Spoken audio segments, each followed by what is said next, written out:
Bonjour Gisèle, Bonjour Charline. comment est-ce que tu vas aujourd'hui? Eh ben écoute, ça va super. Merci beaucoup pour ton invitation. Et toi, comment ça va?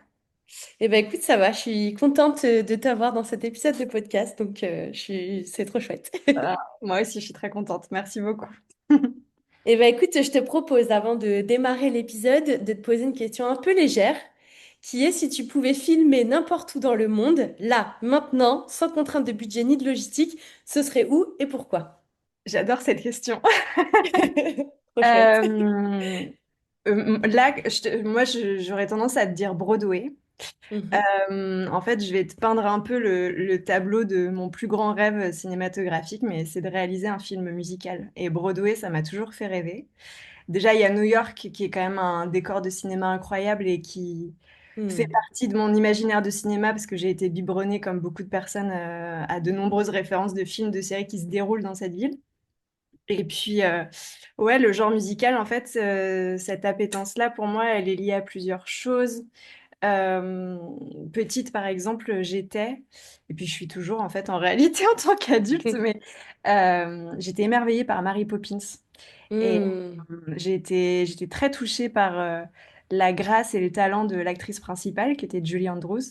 Et voilà, je trouvais que, enfin, moi, les tableaux musicaux, je trouvais ça magique et tout. Donc, je pense que ça a nourri mon rêve de cinéma. Même avant mon rêve de cinéma, tu vois, petite, je rêvais d'être danseuse. Et je pense aussi que, du coup, les comédies musicales, ça a joué un lien dans mon rapport à la musique parce que c'est l'art qui est le plus présent dans ma vie, peut-être encore plus que le cinéma, et en fait, je l'intègre beaucoup à ma façon de travailler dans mes projets actuels. Donc, euh, donc voilà ce que ça m'inspire déjà, c'est un Trop premier. chouette.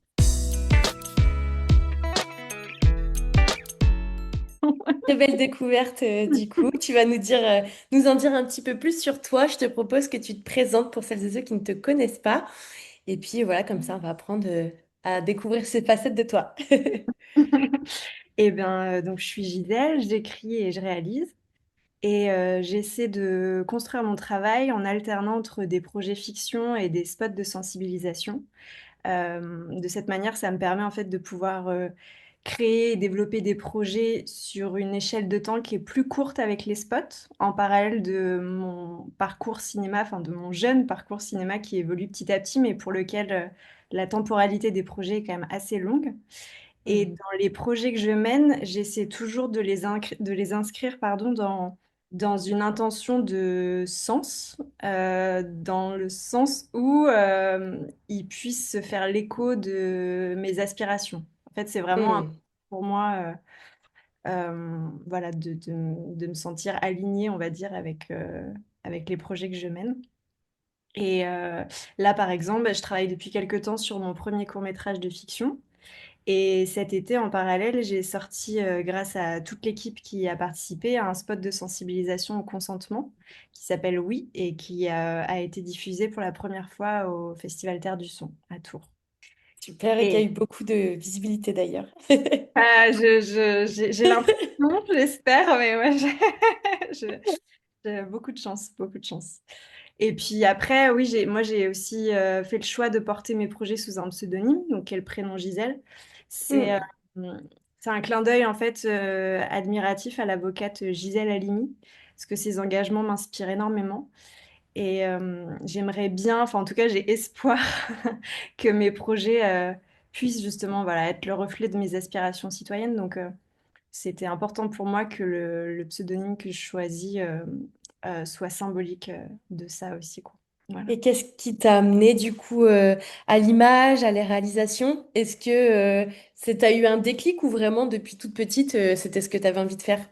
Bah, je me souviens qu'à l'âge de 14 ans, j'ai troqué mon rêve de danseuse pour celui de réalisatrice. En fait, j'ai eu la chance que mes parents m'offrent, bah, quand j'étais pré-ado, une petite caméra, que j'ai Trop toujours bien. encore aujourd'hui d'ailleurs, Ah, trop cool. que je chéris et avec laquelle je tournais beaucoup. Et en fait, bah, je faisais des films de famille, quoi. Et c'est vraiment l'idée de pouvoir garder intactes des émotions grâce à cette boîte Hmm. à souvenirs qu'est la caméra, qui m'émeut beaucoup. Donc, en fait, je me suis prise d'amour pour les images et le montage à ce moment-là.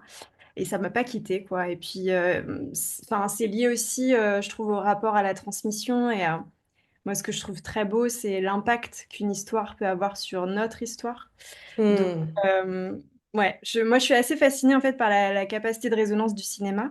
Je trouve que c'est un vecteur d'empathie assez merveilleux qui permet d'interroger notre rapport à soi, notre rapport à l'autre. Euh, ouais, donc pour toutes ces raisons, c'est le moyen que j'ai choisi pour m'exprimer. Et voilà, j'espère que cet émerveillement-là, il me quittera jamais, quoi.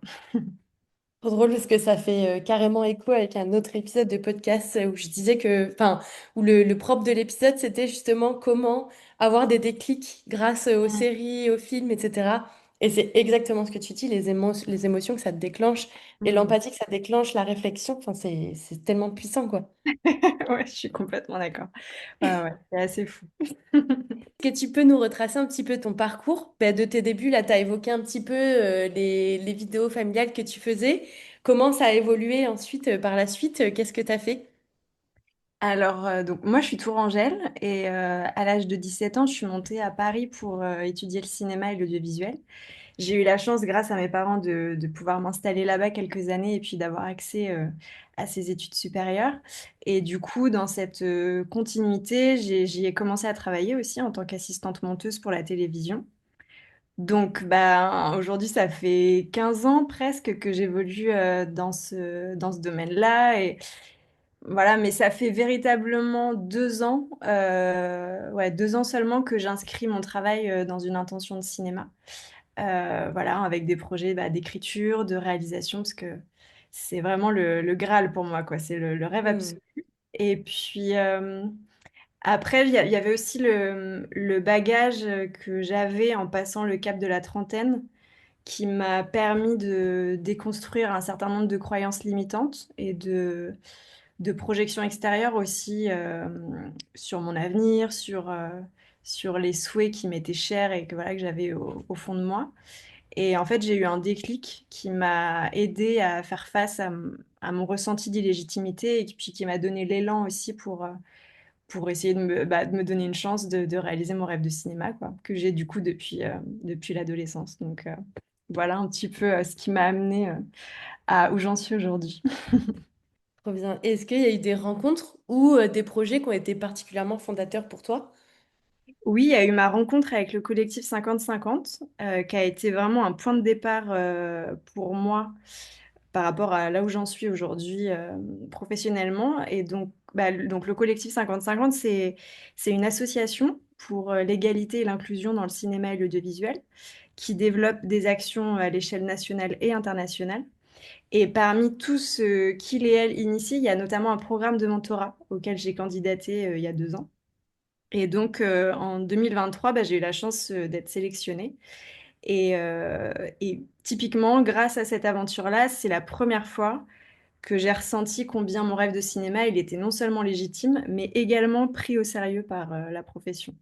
Donc, Hmm. ça m'a donné vraiment beaucoup de force pour continuer de croire en mes projets parce que, bah, enfin, ce choix de métier, il n'est pas anodin. C'est que moi, le cinéma, ça m'a construit à beaucoup d'égards. Et donc, cette opportunité-là du mentorat, tu vois, j'en suis très reconnaissante parce que ça m'a nourri professionnellement, personnellement. Ça a été le fruit de rencontres dingues.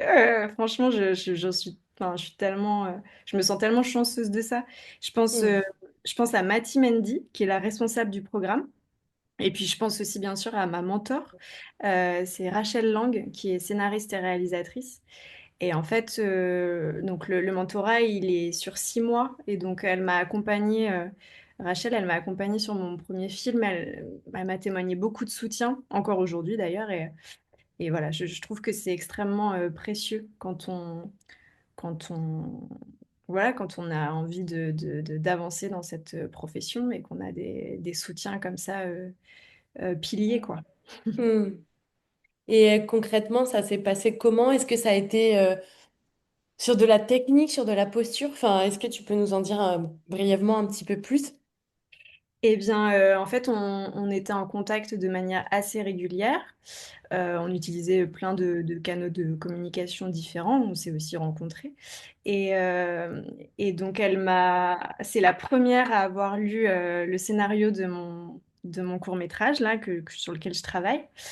Et donc, c'est la première personne à avoir fait ses retours. Et puis, elle m'a aidé à y voir plus clair pour avancer aussi au niveau Hmm. des démarches. Concrètement, comment est-ce que je peux faire avancer mon film?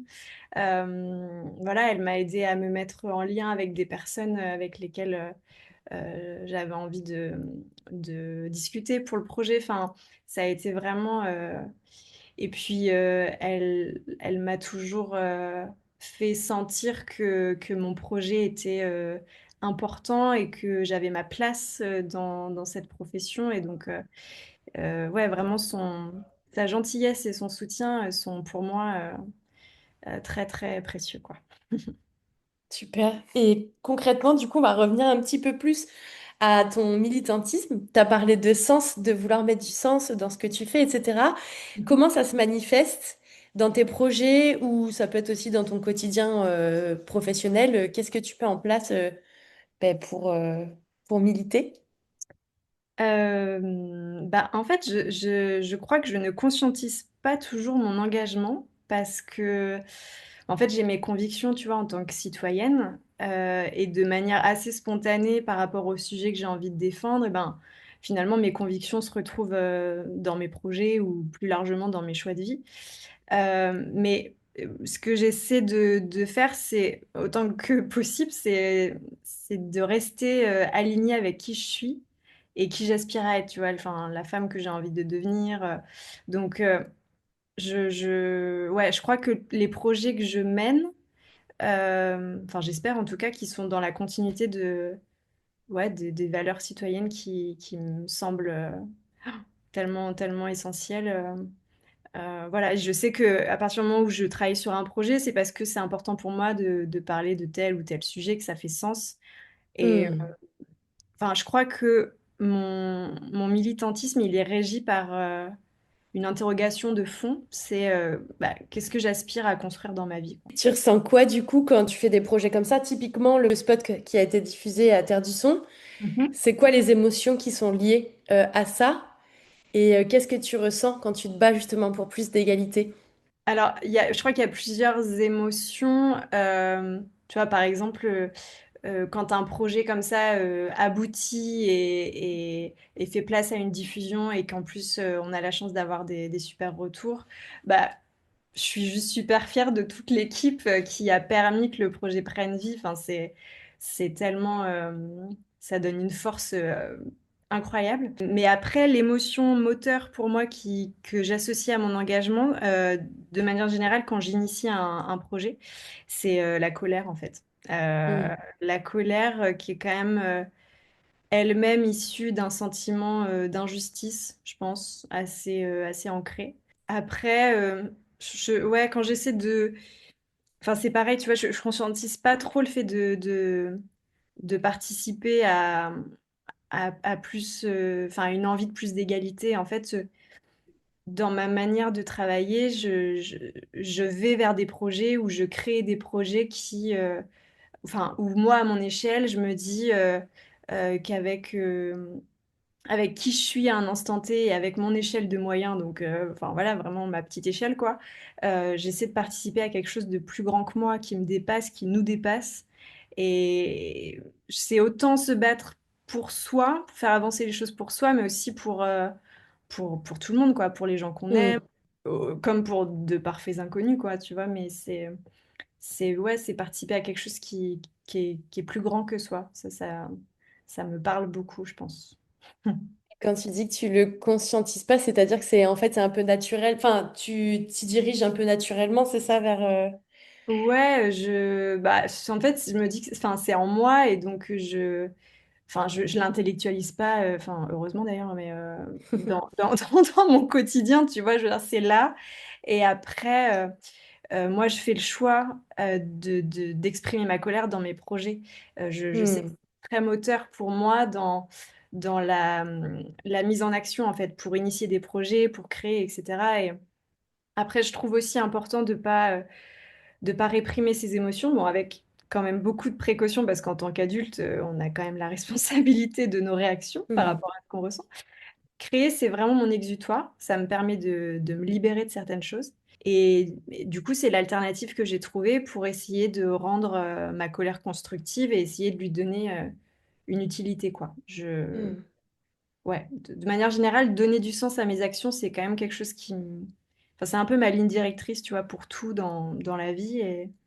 Et je sais que quand je crée, donc que ça soit quand j'écris, quand je monte un projet, je me sens vivante, quoi. Ça me fait vibrer. C'est vraiment une source d'épanouissement assez forte.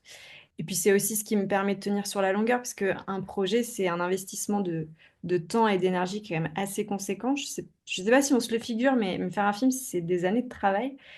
Donc je crois que c'est d'autant plus important et précieux que ça sorte des tripes et du cœur, quoi. Hmm. Ouais, tu vois, c'est marrant parce que je me rends pas du tout compte de la temporalité en fait pour faire émerger des projets comme ça. Mm. Et typiquement pour ton court-métrage, de ce que j'ai compris, du coup, ça fait plusieurs années que tu travailles dessus.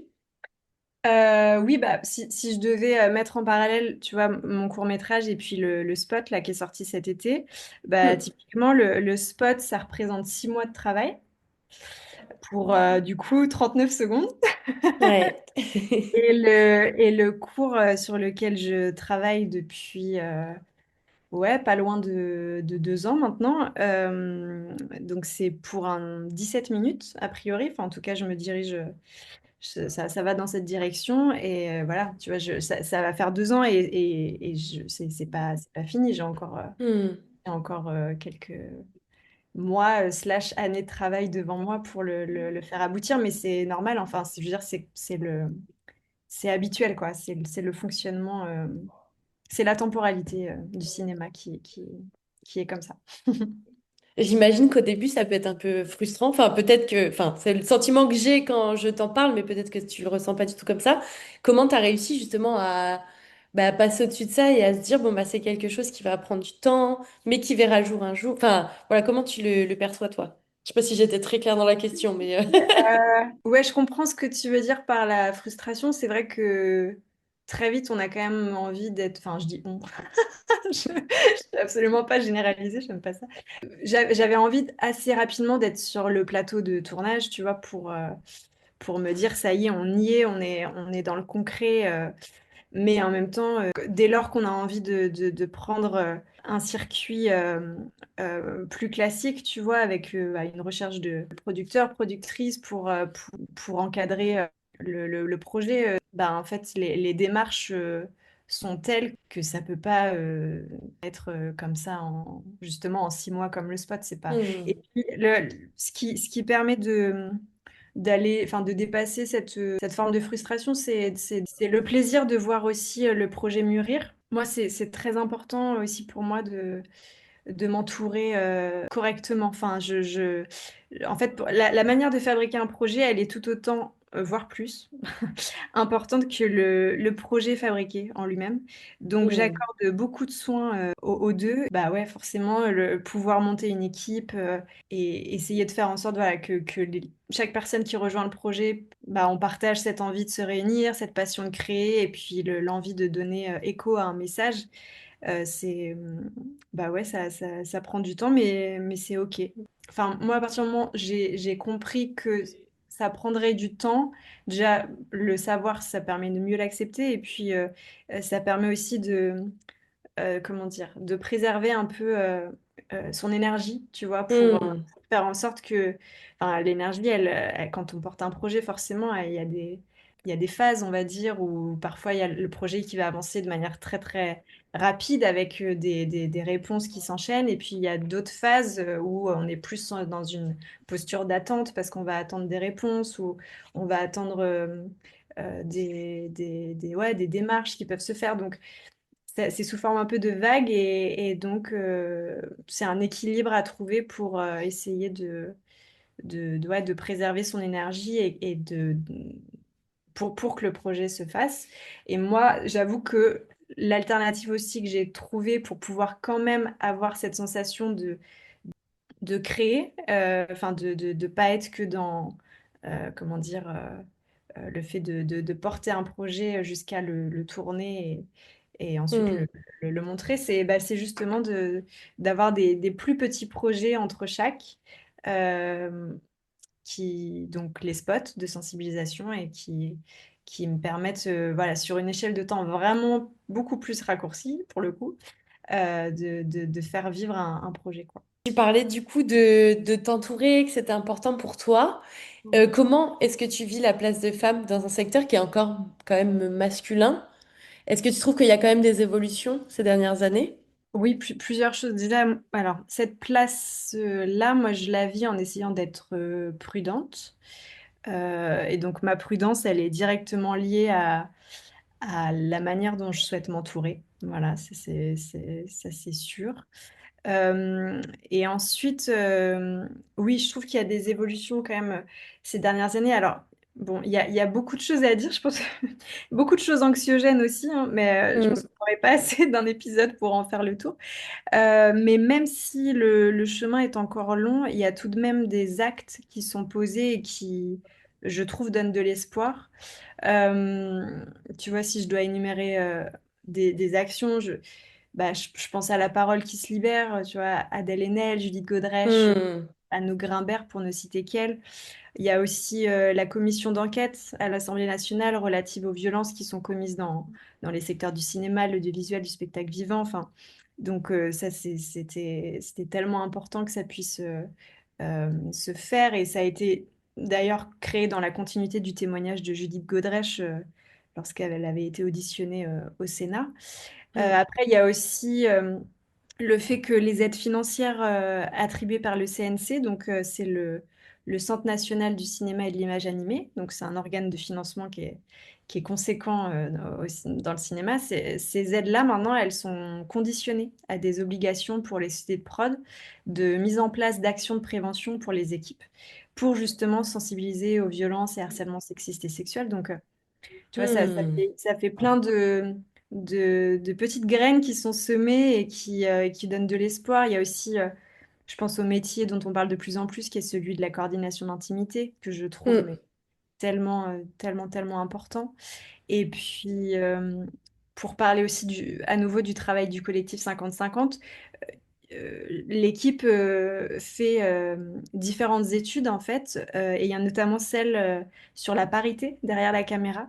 Et toutes les ressources sont disponibles sur leur site internet, donc je ne peux que encourager d'aller consulter tout ce qu'ils et elles font. Et tu vois, cette étude-là, par exemple, elle montre que bah, si on continue sur ce même rythme, la parité ne sera pas atteinte avant 2041, ce qui est quand même Hmm. assez représentatif du problème. Oui, effectivement. Hmm, hmm. Et puis, enfin voilà, je trouve que il faut investir la question de la parité et de l'inclusivité à l'écran, tout comme dans le processus de fabrication d'une œuvre. Donc voilà, vraiment autant devant que derrière la caméra. Mais moi, je te dis ça, enfin, j'ai quand même une posture privilégiée, tu vois, j'en ai conscience, c'est-à-dire que je subis des discriminations de genre en tant que femme. Néanmoins, je suis une femme cis, blanche, hétérosexuelle. Hmm. Donc, Ouais. de Hmm, fait, j'ai des privilèges. hmm. Mais Hmm. il y a des personnes et des communautés qui sont peu représentées ou mal représentées, avec des représentations vraiment très stéréotypées. Donc, la question des représentations à l'écran, elle est essentielle en fait, enfin à l'écran et même en dehors de l'écran, quoi. Mais c'est tellement important que tout le monde se sente vu, entendu, considéré. Enfin, ça rejoint l'idée de modèle aussi, de pouvoir bénéficier d'exemples, de figures qui nous inspirent et qui nous renvoient l'idée que bah oui, c'est possible. Et la réciproque, elle est vraie aussi. C'est quel modèle on souhaite incarner soi pour les autres, tu vois. Hmm. Donc, et là, ce qui me vient à l'esprit, c'est aussi comment sont écrits les personnages féminins. Parce qu'on voit encore beaucoup trop même de représentations sexistes où Hmm. cantonner les rôles des femmes à des postures quand même très clichés où elles n'ont pas de relief, etc. Donc en fait, enfin, voilà, ça correspond pas à la réalité. Et moi, je pense à des œuvres qui me font beaucoup de bien à cet endroit, comme les séries, il y a La Servante écarlate, par exemple. Hmm. Il y a The Morning Show aussi, que j'adore. Dans un autre genre, il y a Fleabag de Phoebe Oui. Waller-Bridge. Voilà, et du coup, enfin, je pense même au film. Il y a un film qui s'appelle Julie en 12 chapitres de Joachim Trier. Enfin, en fait, bon, c'est vraiment une liste absolument non exhaustive, mais ce sont des écritures de personnages féminins qui font du bien. Et ces femmes, en plus, qu'on voit à l'écran, elles ont aussi des rôles clés en coulisses. Tu vois, par exemple, Jennifer Aniston et Reese Witherspoon, elles produisent The Morning Show. Phoebe Waller-Bridge, elle a écrit Fleabag. Enfin, donc, Mm. du coup, on nous offre des personnages féminins qui ont de la profondeur, qui ont du relief. C'est vraiment une forme de véracité qui nous éloigne des stéréotypes de genre et ça fait du bien, quoi, parce que enfin, ça reflète la vie et je pense que c'est tellement important de pouvoir se reconnaître dans ce qu'on voit, dans les histoires qu'on nous raconte, que voilà, c'est... Je sais pas si t'as déjà entendu parler du test de Bechdel? Est-ce que Non. ça... bah, franchement, si jamais après après avoir vu une œuvre, tu penses à ce test, ce sera, enfin, je serais très curieuse que tu m'en en reparles parce que en fait, c'est une autrice de bande dessinée, donc Alison Bechdel, qui a initié ce principe-là en 85. Et en fait, pour passer ce test, il faut qu'une œuvre réponde à trois questions. Donc la première, c'est est-ce que dans l'œuvre, il y a à minima deux femmes qui sont identifiables? Donc identifiables au sens voilà, qu'elles ont une identité propre et claire. Mm. La deuxième, c'est s'il y a bien à minima deux femmes dans l'œuvre, est-ce qu'elles parlent entre elles? Et la troisième, c'est que si elles parlent entre elles, est-ce qu'elles discutent d'autre chose que d'un homme? Et, Mm. et en fait, enfin, c'est génial parce que quand tu te poses Intéressant, ouais. cette question-là, ouais, quand tu as vu un film ou une série, enfin, en fait, ça permet vraiment de mettre en lumière la surreprésentation des personnages masculins à l'écran Mm. et par conséquence la sous-représentation des personnages féminins à l'écran. Et encore là, tu vois, on est dans un processus binaire, donc c'est sans parler de la sous-représentation des personnes non binaires à l'image. Mm. Mais ouais, je trouve ça vraiment... Enfin, je trouve que quand tu commences à mettre le nez là-dedans, enfin, c'est passionnant, bon, tristement passionnant, je pense, mais en même temps, ça permet de déconstruire un peu tout ça et de réfléchir à comment faire évoluer les choses. Et tu vois, dans les nouveaux visages du cinéma aussi, qui, je trouve, font beaucoup de bien à l'évolution des personnages masculins et à la représentation d'une masculinité saine. Je pense à Paul Mescal, qui est un de mes acteurs préférés. Euh, Mm. euh, enfin, je le trouve vraiment brillant dans ses performances. Et justement, lui, il a incarné de nombreux personnages qui allaient en ce sens. Je pense à la série Normal People, je pense un- au film After Sun, qui est un premier long d'une réalisatrice qui s'appelle Charlotte Wells. Enfin, Mm. je trouve magnifique et très poétique. Et en fait, ce que j'aime et ce qui me touche là-dedans, c'est que ça vient parler de la vulnérabilité. Et je me dis, c'est tellement beau que le cinéma permette ça. Parce que Mm. ouais, je crois que s'autoriser à être vulnérable avec quelqu'un ou quelqu'une, c'est quand même un des plus beaux cadeaux qu'on puisse offrir, parce que c'est donner accès à soi, à son intime, à ses émotions, tout ça. Et donc, alors évidemment, quand c'est avec une personne saine, pas quelqu'un qui vient profiter de cet espace de vulnérabilité. Mais voilà, je trouve que de la même manière qu'il est important de donner à voir et à entendre des personnages féminins qui sont plus complexes, plus complets, je crois que c'est également important de donner accès à des modèles de personnages masculins où la gentillesse et la vulnérabilité, elles sont Mm. encouragées et Mise en valorisées, avant. tu vois. Mm. Je trouve ça assez merveilleux. Mais encore une fois, voilà, là je parlais de quelque chose, enfin c'est assez binaire, mais faut aussi surtout pas oublier euh, enfin, voilà, que tout le monde se sente représenté, donc les personnes non binaires et puis absolument toutes les communautés, voilà, à l'écran comme, comme derrière la caméra, quoi.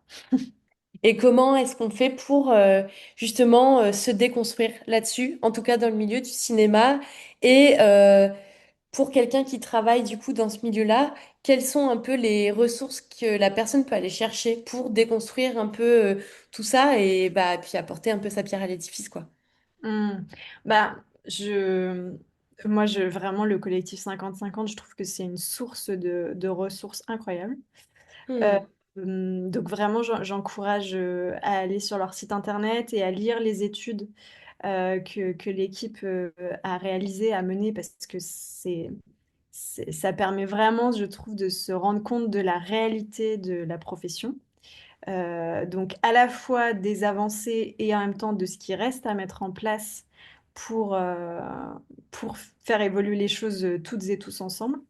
Euh, voilà, moi je sais que j'aime beaucoup assister à leurs assises annuelles. Donc c'est une journée de table ronde et de présentation qui permet vraiment euh, de se, comment dire, ouais, de se poser et de réfléchir activement à, OK, comment est-ce qu'on fait pour que cette industrie, elle soit plus paritaire et plus inclusive, quoi. Donc, Hmm, ouais, intéressant. vraiment, c'est à chaque fois, enfin, tu vois, c'est vraiment le collectif revient très souvent euh, à moi pour ce genre de sujet parce que je trouve que ce qu'ils font, c'est super, quoi. C'est super. Ok, et bah écoute, on arrive bientôt à la fin de l'épisode. J'ai juste une dernière question pour toi qui est un peu légère pour terminer sur une note un peu positive.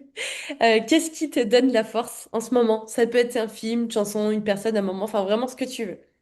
Ah là là, plein de choses. Alors, pas que en ce moment, mais enfin, l'espoir, c'est une source inépuisable de force pour moi. L'amour aussi, la puissance du collectif, enfin voilà, la puissance de s'unir et de se réunir derrière une cause et de porter toutes et tous ensemble un projet qui a du sens, ça c'est très moteur dans le chemin que j'essaie de me dessiner. Je pense à une citation aussi de Gisèle Halimi qui est un peu un mantra dans mon quotidien qui m'accompagne en fait. Voilà, et qui peut-être se fera l'écho aussi pour les personnes qui nous écoutent. Cette phrase, c'est ne vous résignez jamais. Voilà, je trouve cette phrase extrêmement puissante. C'est vrai, je me la garde aussi. Merci à toi de m'avoir proposé cette invitation. Non, vraiment, je suis très contente. Et bah écoute, avec grand plaisir. Merci à toi d'avoir répondu présente et merci pour ce super épisode. Merci beaucoup, Charlie. À bientôt! À bientôt.